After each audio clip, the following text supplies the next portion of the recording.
Former Auburn quarterback Jason Campbell joined us last year on the show, is back with us again. Jason, how have you been? Hey, guys, I've been doing great. Football season is here, and, it feels like it's been a long time waiting, but then all of a sudden the first week goes by fast, and then next thing you know, it's 2 weeks that's going by. So, I'm excited. The football season is back.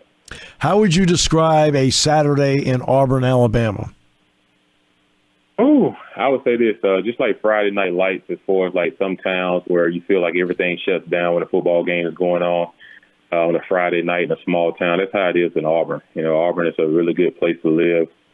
It's a great college town, and on game day, everyone is tailgating. Everyone's pretty much at the game or at a close bar near around, or you have people out tailgating outside the stadium during the game while they watch the game on TV. So it's a great atmosphere. It's loud on big games, and fortunately, this game is not at nighttime because at nighttime it's really, really cool how they do the lights and everything. But it'll still be a great fall day for football come this Saturday. What's it like to go through the Tiger Walk?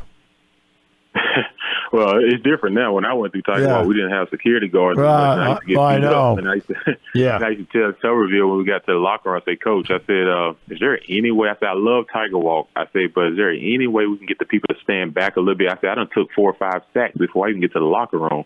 Like, guys just coming up, just pounding you in the chest. Let's go. And you just like, dude, chill.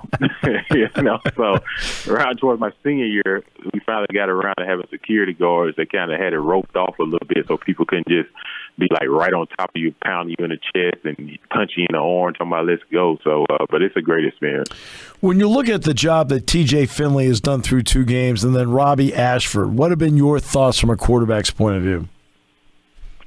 Guys still trying to find their rhythm, still learning trust. Just based off what I see from a standpoint of, Robbie is an athletic guy, and of course he can utilize his legs. He's definitely an extension of the running backs, but he's also a guy that, he can throw the ball. And, he hasn't had a lot of experience of throwing the football because, he's been out of high school for 2 years, and he transferred to Auburn. So he just needs more passing experience in game-like situations. And then as far as TJ goes, TJ, he's not as mobile as Robbie, but he knows a lot more of the offense. He's the longest quarterback on the tenor, longest quarterback under Harsin on the staff, on the roster. So, he proposed more of knowing about how to get us out of bad plays and checks and different things like that. And, he felt a lot more comfortable, I thought, in the second half of the San Jose State game than he did the first game and the first half of that last game. So, hopefully he'll take some strides this week against a Penn State team that's, has a really good defense, has Porter Jr., one of the corners, who's a predicted first-round pick. And so we'll need our passing game to pick up. Our run game has been pretty good, but our passing game needs to pick up, and I think that's all about just trust when you have 2 different quarterbacks playing. Yeah, TJ is long in 2 areas, one in tenure and the other one he's 6'7". That's amazing. He is a 6'7" quarterback. In any way, obviously he can see the field. Is there anything about a 6'7" guy where it hinders them? Yeah, it's evident. Like you said, you don't see many of them. I think him and maybe Jamarcus Russell, I think he was maybe around 6'6", 6'7", but I can't think of many quarterbacks that's that tall. Most have been like 6'5" and under. But like I said, he's a little bit more mobile as a 6'7" guy than a lot of 6'7" guys. Most 6'7" guys play basketball. They out there with Bruce Pearl, to be honest. Right. But, he's trying to make a quarterback out of it. And like I said, the advantage he has, he can see on the offensive line. He can see blitzes coming and still deliver the ball. So that's one advantage that he has. And I think that's what helps him out on 4th down situation when we have to go for it. I was telling someone in the booth last week, I said, it seems like on 4th down, he has a different sense of urgency. It's like he's dropped the ball or have to make some miraculous play for us to have a position to keep the drive going. And so far, he's been on point with those. It's just not taking those bad sacks because he's not as mobile, knowing when to have to deliver the ball a lot quicker than he probably wants to because he know the guys can pin their ears back and come back. So when you know that, you got to get the ball out of your hands, but don't take bad sacks where you're 2nd and long or 3rd and long. It looks like when he is in some semblance of trouble or needs something, John Samuel Shanker, his tight end, is the guy he wants to go to. When you played that position, was there a guy that no matter what, you sat back, Jay, said, you know what, I need something here, I could depend on him? Oh, yeah, most definitely. When you see, anytime you get blitz, zero, sometimes these teams like to do when they man across the board. You don't have time to go through a first, second progression. You have to pick a side and say, okay, I know this guy can win, which is their guy. So I'm going to take my guy being better than their guy. And that's usually who you go out and target. When I was playing, it's Courtney Taylor. Yep. He was one of my biggest guys at that position when it came to like game on the line. In the NFL, sometimes you feel comfortable with tight ends, Chris Cooley and different things like that. So when you understand the situation and you understand that, okay, they're bringing more guys than we can protect, you got to just take the best matchup. And, sometimes week to week that can change based off their corner. You putting Porter Jr. on our best receiver, then of course that's not a matchup. So then you may go elsewhere with the ball. So it's just knowing things like that as far as the quarterback position and studying the game that makes you understand on third downs and then red zone when the defense clamps on you in the end zone is another defender. The back line, you understand the room gets shorter. So I just think from understanding those aspects for Robbie and TJ is the next steps for them. What makes Derek Hall, in your opinion, a special guy on that defensive side of the ball? I think his understanding of the 34 defense, it kind of fits him, his style linebacker, where he's able to kind of rush on the outside, but also be a run stopper as well. He's a big physical guy. He's strong. He definitely absorbs point of contact, the line of scrimmage very well. And I think it's just experience. That's one thing you can't teach is experience. And I think he has that. Kobe Wooten has that. Owen Papo has that. These guys have been around Auburn long enough now, understand the games and understand the big games. They understand this is a big game. It was a big game last year and everything. They understand this is a game that everyone expected them to beat San Jose State and Mercer. That's not a shocker. But, playing against a Penn State team that's, they're trying to get back to their ways. They have an experienced quarterback who's back for his sixth year. So, his crowd noise is not going to be a big factor to him just because he's played in big atmospheres before. So I think that's a situation that, we just got to play sound defense and not have the bad penalties and different things. Yeah, one guy, what about Cam Riley? It looks like in the middle he's really started to come on. Is that fair?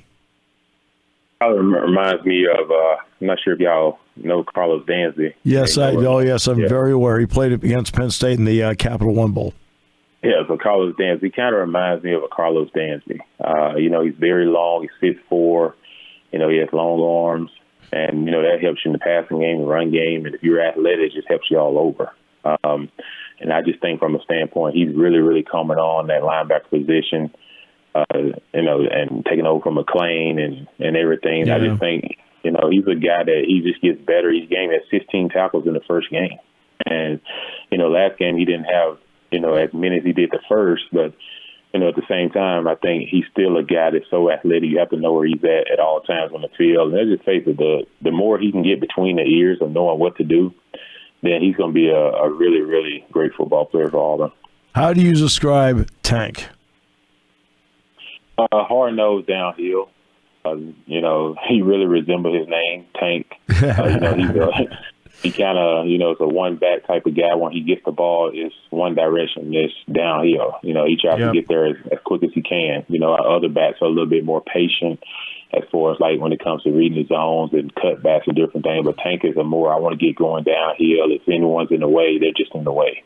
But he's a guy that's, that basically describes him. And then also, in catching passes out of the backfield. He's gotten better at being a back out of the backfield that's been part of our receiving core, that you can get the ball in his hands early enough in open space. He can get you 10, 12, 15 yards. So, he's one of those guys who's getting better at that aspect and also in pass protection. But, yeah, Tank definitely describes his name, just coming at you downhill.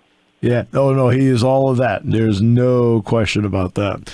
All right. So, we talked about the atmosphere around a game like this. Obviously, Alabama is the game. It is what it means.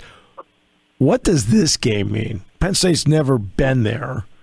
Penn State's got a name, but, we know that Georgia will play Auburn. We know Alabama plays them every year. Where does this game fit in the thought process? Oh, we take all the games. I know everyone always says, Alabama game is our biggest game, but to be honest with you, anytime it's an SEC scheduled game or a Big Ten game or a Pac-12 game, we take all those games the same way. But there's so many different rivals within our conference, but we look at this game as another big game because, Penn State is a tradition powerhouse when it comes to football. Auburn is a tradition powerhouse when it comes to football. And anytime you can get those matchups, you want to enjoy the moment and you want to enjoy the atmosphere.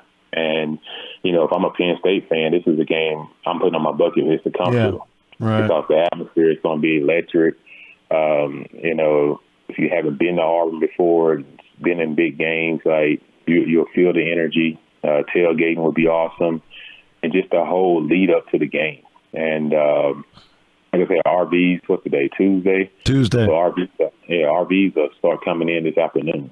Ooh. And people start trying to find their parking spots and places for their RVs. So they'll be there all the way through Sunday. So, I remember when I played in Auburn, every time there was a big game, Tuesday afternoon, you start to see the RVs coming while we were out there practicing. And they just pretty much spend the next 5 days there. So it's a big deal. Like I said, there's no NFL teams in the state of Alabama. Pennsylvania has Pittsburgh, but here there's no NFL team. So Alabama and Auburn is as big as it gets when it comes to the state of Alabama. So you best believe it's going to be a dynamic, electric atmosphere. When you were playing, you'd be warming up before the game. Did you ever see the eagle fly? And if so, what's it like? I got to see the eagle fly probably before.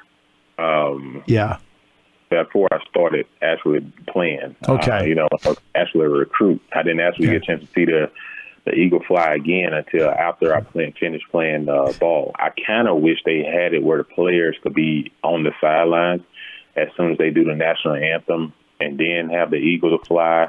But they like to do the flyover, so I understand that as well. And so it's kind of an experience that I wish the players, even opposing players, I wish they could see it because I'm the type of person, every time I play in a stadium, whether college or NFL, I want to take in the moment. Yes. Because, everything that makes that city special, makes that stadium special, I wanted to know, and I wanted to experience it, and that's a conversation piece. You walk away like, man, that was kind of cool how they did this. And I remember when I played against the Steelers in the pros when they do Renegade in the fourth quarter. That's kind of cool. So it's just different things that bring excitement to different college atmospheres. And like I said, Penn State is great at what they do as well. So, I remember playing Penn State when I was in 2002 when we played them in a bowl game. I did the game. Joe Paterno, that was a very windy game. So yes, it was. You had to run the ball like crazy. You try to throw a ball, it just got cut out the air. But what a great opportunity for Auburn and Penn State to get together and play. Though a lot of teams are scared to do that nowadays because of all the playoffs. And hopefully, this 12-team playoff will allow more matchups like this. One final question, and this is not a political question. Please, I don't go into political questions. Did you ever think your head coach would be a U.S. senator? Oh gosh, I did not. I knew he was a politician just based off practice. Because when we used to practice, I used to ask the guy, I said, "Does Coach ever coach a position?" Because he would always be on the sideline talking to like boosters and different people. Let's let them enjoy practice and call the players over sometimes to just sign an autograph for a booster or somebody that they're just out there watching practice. Someone that came in town, or a cousin or somebody, and just take a picture or something. But he was always like just getting to know people. So when I found out he was running for senator, I was like, why would you want to do that? I was just like, I've been a successful football coach and everything, and politics seems like today doesn't do anything but just divide people. Yeah. And I was just like, why would you want to get involved with that? Why not try to get involved with trying to be an AD at a school or something, or, get involved with things like that? I was just like, but, he chose to go the political route, and, now I don't know if he likes it or not, but I'm pretty sure he probably enjoyed his days on the sideline a lot better. I agree with you. He probably did. Hey, Jason, thanks so much. Really appreciate it very much, and look forward to seeing you on Saturday. All right, you too, guys.